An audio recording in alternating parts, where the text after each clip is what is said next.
The Pittsburgh Steelers are 2-0 to start off the 2024 campaign. And now they're welcoming the Chargers this weekend. We take a look back at their last game and make predictions on this upcoming one right now. Let's get it.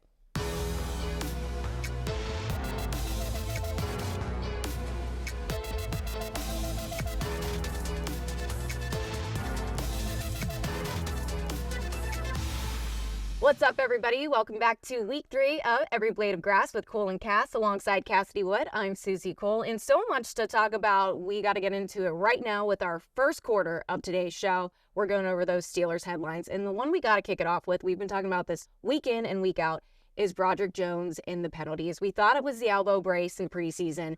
It's now bled into regular season. I'm just not thinking that that is it any longer. Yeah, Suzie, I agree with you. I mean, Broderick Jones made all the headlines this week for all the wrong reasons. He had 3 penalties in one drive. I believe it was in 5 or 6 snaps. Ends up getting pulled from the game. Head coach Mike Tomlin did tell us this week his decision that went into pulling him and why he thinks he might have entered that game with some hesitancy. I acknowledge that Troy was healthy. I acknowledge that Troy was capable.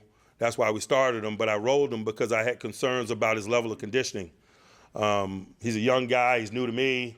He's new to the NFL. I didn't know how fatigue would affect his play in terms of detail, and so he tried to ward off some of that, and so I had every intention of using Broderick, but when Broderick started getting highly penalized in play, I backed off of it and I held my breath and I played Troy. I'm sure he suffered some disappointment in terms of Troy starting. It's a natural thing. But he's got to move past it, and I got to give him an opportunity to move past it as a leader. So like Tomlin said, Broderick maybe entered that game not super confident after getting pulled, having Troy go ahead and get that start. And speaking of the offensive line as a whole, there are a lot of question marks there. This isn't all just Broderick. No, and we've talked about how young this offensive line is, and you mentioned Troy Fontanu, right? And that could play into why Broderick Jones wasn't as successful last week. Is that in the back of his mind? Hey, I didn't get a start, and now this rookie is starting over me. But that is also why Mike Tomlin is going to continue to give Jones a chance this season, because we don't know what Troy Fontanu can truly bring. He's coming off of an injury. Is his body going to be able to sustain what the NFL is going to bring to him? So there's so many different factors that could go into this. He's still going to give Jones a chance coming up here. But I think when you look to the offensive line, it's going to be a common theme all season long just because of how young they really are. Yeah, and we know there's been a lot of shifting going on with this offensive line because of the injuries that are there, like Isaac Seumalo. We've been told week in and week out he's looking good. He might be back to 100%. Well, he was on the did not participate practice report from today, Wednesday. He did not participate in practice. So it's looking like Spencer Anderson will go ahead and get that start again. Just again, a lot of youth on this offensive line, and so many penalties in that Broncos game. So many. But aside from the penalties, I know that there was one thing that you really liked from that last game. It's going to be that first drive of the game, the first touchdown of the season for the Steelers as a whole. You talked about wanting to see that Arthur Smith offense. Well, you got it, Cassidy. Yeah, and Suzie, I was so excited. I was screaming from my couch when I was watching this drive happen because it was exactly what I pictured when Arthur Smith came here to Pittsburgh. Hands off to Jaylen Warren, has back-to-back long runs. After that, a throw to Pat Freiermuth for a big gain, and then hits Darnell in that end zone. It was just beautiful. I love to see it. Chef's kiss. I love it. It was a chef's kiss, and it was so much fun to see, and I hope they can do that this weekend in their home opener, because how exciting would that be? I mean, it's going to be a ton of fun. And are you going to Acrisure? I'm not going to Acrisure. I will be watching from my couch. I am. See, I'm going to be jealous, but I think that means that we're into the second quarter now. Let's go. Yes, let's hit that second quarter, guys. We are talking about this home opener. It's going to be a thrilling one. 2-0 Chargers versus 2-0 Steelers. I can't wait for this. And I think that the home opener, I mean, for every single sports team in Pittsburgh, it's always so much fun. But the Steelers is just such a different vibe. Like, Steelers fans really go for it. And Acrisure is going to be filled to the brim. It's going to be so much fun. And we've talked about all these road environments that the Steelers have taken on in Atlanta and in Denver. But guess what? The Chargers have to come here and play in Pittsburgh, and that is a tough task for them to take on. So I'm really excited that the Steelers will have kind of that home field advantage finally for the first time in 2024. Yes, 100%. But I think what people aren't really expecting is this is going to be a pretty low-scoring game, you guys. It's going to be a defensive grind. This is going to be a battle between two of the top 10 defenses in the NFL. The Chargers right now are ranked at number 2, the Steelers at number 9. So we're not going to see a whole lot of offense likely on Sunday. And we talked before the show even started, you asked, has the Steelers defense even been tested this season? I asked the question, has their offense even been tested? This is going to be that first big test for a very young offense. I mean, you look at last game and they went against a rookie quarterback in Bo Nix. Have they really been challenged this season? And I'm hoping that the Steelers offense can put something together against the Chargers defense that is going to try and stifle them. I'm hoping that they put up double-digit numbers and they don't hold them to those single digits. Right. And on the flip side, too, it's going to be a huge test for the Steelers defense. I mean, the Chargers offense is averaging 24 points per game. Also, Greg Roman, their offensive coordinator, is not new to the Steelers. He was the OC over in Baltimore from 2017 to 2022. So he was there for a long time. He knows how to game plan against the Steelers defense. So it'll be a huge test for the Steelers as a whole, really. Yeah, and it'll be exciting to see. But now we got to take a break and get to some halftime coverage. Halftime, timeout. Well, hey guys, it's halftime and we're doing something a little fun here. Tomlin did drop another Tomlinism this week in his press conference. Take a listen.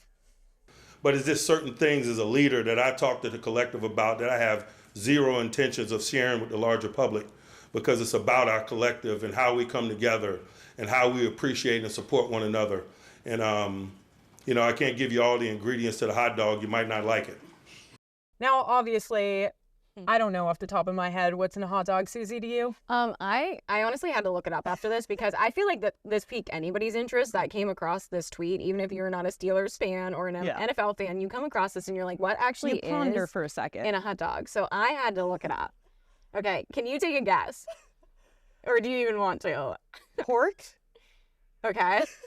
Is that one? Yes, that is one. How many am I working with? I mean, there's like a lot, but... A lot? Yes. Like so 5? I mean, not 5 meats, but okay, so there's meat, and it's either pork or beef of sorts, but can also be made from chicken.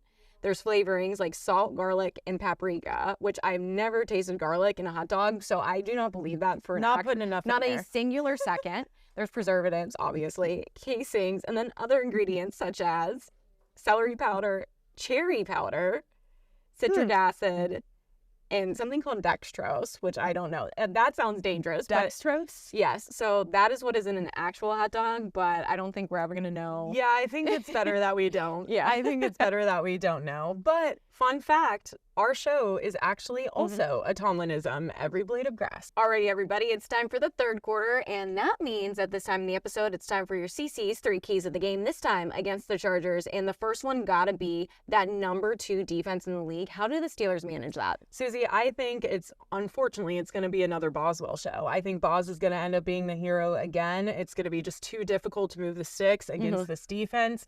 I see Boz maybe potentially even hitting a couple 50-plus yard field goals once again. One way that the Steelers can try and move the chains against the Chargers, Jaylen Warren. Our second key, Jaylen Warren. Keep feeding that man. We told you to do it last week. You did it a little more. And guess what? A touchdown started because of him. So continue to do that. Continue to feed Jaylen. We want to see more of that. And something else that we have said week in and week out, we're going to sound like a broken record. Just limit the penalties. Come on. Yeah, I mean, technically they got one less last week than the week before. Still double digits, though. And, of course, they came at crucial moments of the game. I really think the Steelers would have had 2 or 3 more touchdowns if they just limited those penalties. So trying to limit those false starts, those penalties that happen at the line of scrimmage, limit those this week. All right, guys, it's time for our fourth quarter. This is our predictions where we predict what might happen on Sunday. Right now, Vegas has the Steelers scoring 1.5 touchdowns. Suzie, do you think they're going to go over or under the 1.5 touchdowns? I'm hopeful, Cassidy. I'm very hopeful. Now, I know that the Steelers have a young offense. We talk about it all the time, and we talked this entire show about how the Chargers are coming in with the number 2 defense in all of the NFL. So that's a very tough matchup as it is. However, I'm hopeful that that young offense can finally put it together this week to combat that tough defense. I know, it's hopeful, Cassidy. You're laughing. So you're going over. Yes, I'm going over. So you think What, 2? Yes, 3? 2. 4? No, just 2. We're Okay. stopping at 2. Okay, 2 touchdowns for Suzie. Very optimistic. I'm going to have to go with the under on this one. I think the Steelers will be lucky if they see the end zone once. I think if the offense does everything perfectly, if the O-line doesn't cause any penalties, if they hand the ball off to Jalen Warren, use him more, I think, they might see the end zone once. But I think, like we said, I think it'll be the ball show yet again. Okay, in terms of the score, Mm-hmm. Vegas has it at a -1.5 in favor of the Steelers. Yeah, so this one is also iffy for me. I mean, we know it's going to be a close game. It's going to be a close game, but I'm going to have to take the Chargers in this one. They do have home field advantage, but I mean, the Chargers are also averaging 24 points a game. I mean, I just think they have a lot of things in their favor right now. Yeah, and I think that this goes with the total points in a game, too, over under 35.5. I'm also going with the Chargers in this. I'm just going to give you my score prediction now, 24-14, because I do think that the Steelers get those 2 touchdowns. And, unfortunately, though, the Chargers just come out on top. Yeah, I mean, that's a very good prediction. I do think it's going to go under, though. I have a way less score. 17-13 is what I'm thinking. Like we said, I think it's just going to be a defensive grind. I think we're going to see a lot of field goals kicked in this one.